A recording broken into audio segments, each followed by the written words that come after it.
नवी मुंबई आणि पनवेल परिसरात रिक्षा चोरीच्या घटनांमध्ये सातत्याने वाढ होत असल्याने रिक्षा चालकांमध्ये भीतीचे वातावरण निर्माण झाले आहे। खारघर सेक्टर 10 येथील कोपरा गावातील रहिवासी राकेश कामोटकर यांची रिक्षा अज्ञात चोरट्याने मध्यरात्री घरासमोरून चोरून नेल्याची घटना उघडकीस आली आहे।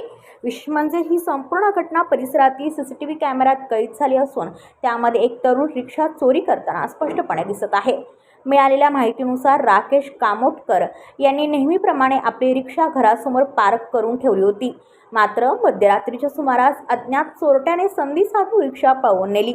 सकाळी रिक्षा जागेवर नसल्याचे लक्षात येताच त्यांनी परिसरात शोध घेतला, मात्र रिक्षा न सापडल्याने परिसरातील सीसीटीव्ही फुटेज तपासण्यात आले। फुटेजमध्ये एक तरुण रिक्षा चोरी करताना स्पष्टपणे दिसून आला आहे। या घटनेनंतर खारघर पोलीस ठाण्यात तक्रार दाखल करण्यात आली असून पोलिसांनी सीसीटीव्हीच्या आधारे आरोपीचा शोध सुरू केला आहे। दरम्यान नवी मुंबई आणि पनवेल परिसरात गेल्या काही दिवसांपासून रिक्षा चोरीच्या घटनांमध्ये वाढ होत असल्याचे चित्र आहे। विविध पोलीस ठाण्यांमध्ये अशा प्रकारच्या अनेक तक्रारी दाखल होत असून रिक्षा चालकांमध्ये चिंता व्यक्त केली जात आहे।